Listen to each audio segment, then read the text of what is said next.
জলে আমার মাথা নত করে দাও হে তোমার চরণ ধুলার তলে। ঈশ্বরের কাছে আত্মনিবেদনই যে পরম মিনতি, এ যে শান্ত নন্দিত করিবার বাণী, যে বাণী বারবার নির্দেশ করে দিয়েছেন আমাদের জীবনে ধ্রুবতারাকে। আজ সর্বভারতীয় সঙ্গীত ও সংস্কৃতি পরিষদের এই অনুষ্ঠানে তাই আমাদের নিবেদন কবিগুরুকে আশ্রয় করে তার জীবনের বিভিন্ন পর্যায়ে বিভিন্ন সৃষ্টি নিয়ে আমাদের নিবেদন রবি কবি কাব্যকথায়। প্রথম কবিতাটি শুরু হচ্ছে কবি সুকান্ত ভট্টাচার্যের বিখ্যাত কবিতা এক যে ছিল দিয়ে, এবং এরপরে থাকছে কবিগুরুর এক একটি অনন্ত সৃষ্টি। শুরু হচ্ছে রবি কবি কাব্যকথায়। এক যে ছিল আপন ভোলা কিশোর, স্কুল তার ভালো লাগতো না, সহ্য হতো না পড়াশোনার ঝামেলা। আমাদের চলতি লেখাপড়া সে শিখল না কোনো কালে, অথচ সে ছড়িয়ে গেল সারা বিশ্বের সবটুকু পাণ্ডিত্যকে। কেমন করে সে প্রশ্ন আমাকে করো না। বড় মানুষের মধ্যে গরিবের মতো মানুষ, তাই বড় হয়ে সে বড় মানুষ না হয়ে মানুষ হিসেবে হলো অনেক বড়। কেমন করে সে প্রশ্ন আমাকে করো না। গান সাধার বাধা আইন সে মানেনি, অথচ স্বর্গের বাগান থেকে সে চুরি করে আনলো তোমার আমার গান। কবি সে, ছবি আঁকার অভ্যাস ছিল না ছোট কালে, অথচ শিল্পী বলে সে পেল শ্রেষ্ঠ শিল্পীদের সম্মান। কেমন করে সে প্রশ্ন আমাকে করো না। কিন্তু পরবর্তী জীবনে বিশ্ববিদ্যালয়ের কোনো ডিগ্রি না পেলেও মানুষ হিসেবে তিনি হয়েছিলেন অনেক বড়, যার খ্যাতি ছড়িয়ে পড়েছিল বিশ্বজোড়া। বিত্তশালী পরিবারে জন্ম নিলেও ঠাকুর পরিবারের রীতি মেনে অন্যান্য ভাইদের সাথে চাকর মহলে তার ছোটবেলা কেটেছিল। চাকর মহলের একজন ভৃত্য ছিলেন ঈশ্বর, তার হাতেই ছিল ছোট্ট রবির দেখাশোনার ভার। ঈশ্বরকে নিয়ে নানান মজার গল্প ছিল রবির জীবনে। ভূতের মতন চেহারা যেমন নির্বোধ অতি ঘোর, যা কিছু হারায় গিন্নি বলেন কেষ্টা বেটায় চোর। উঠিতে বসিতে করি পাপান্ত, শুনেও শোনে না কানে। যত পায় বেশ, না পায় বেতন, তবু না চেতন মানে।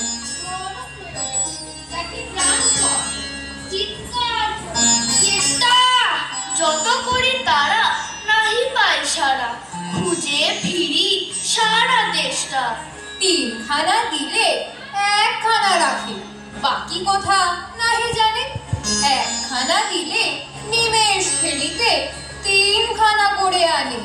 যেখানে সেখানে দিবসে দুপুরে নিদ্রাটি আছে সাধা। মহাকলরবে গাড়ি দিয়ে জবে পাজি হতভাগা গাধা।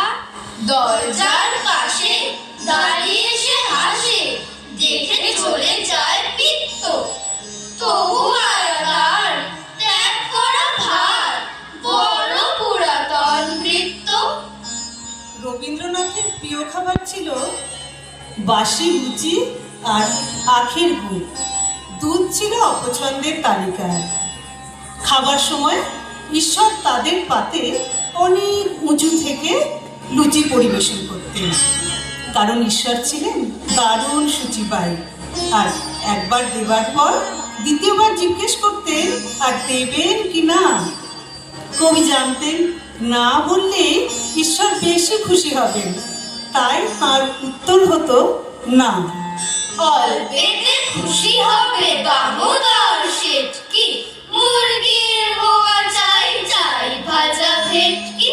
আনবে কোটকি জুতো মোটকিতে ঘিরেনো, জলপাইগুড়ি থেকে এলো কই ঝিওনো।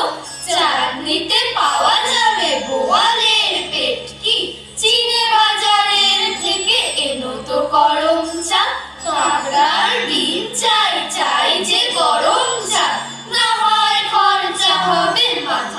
তবে হেটকি মনে রেখো, বড় মাপে করা চাই আয়োজন, কলে বর ধাত নয় 3 মন প্রয়োজন।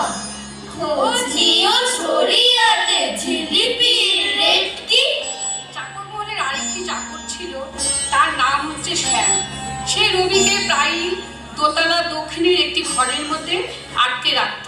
আর সেই ঘরের দক্ষিণের জানালার নিচে ছিল একটি পুকুর, আর তার পাড়েই ছিল মস্ত একটি বটগাছ।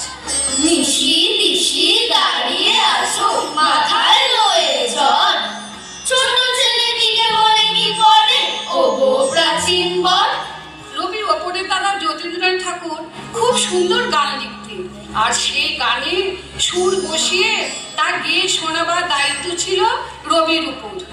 আমরা সবাই রাজা আমাদের এই রাজার রাজত্বে, নইলে মোদের রাজার সনে মিলব কি সত্যে। আমরা সবাই রাজা, আমরা যা খুশি তাই করি, তবু তার খুশিতেই চলি।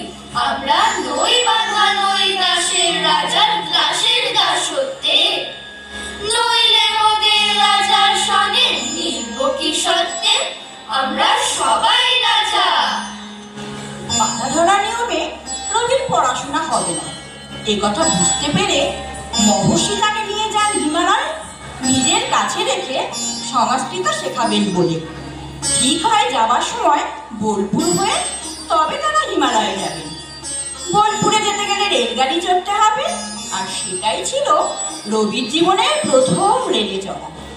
একদিন রাতে আমি স্বপ্ন দেখিনু, চেয়ে দেখো বলে যেন বিনু। চেয়ে দেখি ঠোকাঠুকি বর্গা করিতে, কলিকাতা চলিয়াছে নড়িতে নড়িতে। ইটে গড়া গন্ডার বাড়িগুলো সোজা, চলিয়াছে দুত্তার জানালা দরজা। রাস্তা চলেছে যত অজগর সাপ, পিঠে তার ট্রাম গাড়ি পরে ধুপধাপ। দোকান বাজার সব নামে আর ওঠে, ছাদের গায়ে ছাদ মরে মাথা ফুটে। হাওড়ার ব্রিজ চলে মস্ত সে বিছে, হ্যারিসন রোড চলে তার পিছে পিছে। এভাবেই ঠাকুর পরিবারের সাংস্কৃতিক পরিবেশ মহর্ষি দেবেন্দ্রনাথের আদর্শ আর প্রকৃতির মুক্ত হাতছানি ছোট্ট রবি থেকে বিশ্বকবি হিসাবে গড়ে তোলে। আর সেই রবির আলোকেই উদ্ভাসিত হয় আমাদের জীবন। আমার মুক্তি আলোয় আলোয় এই আকাশে, আমার মুক্তি ধুলায় ধুলায় হাসে হাসে। দেখো মনের সুদূর পারে, হারিয়ে ফেলি আপনারে। গানের সুরে আমার মুক্তি উড়ে ভাসে, আমার মুক্তি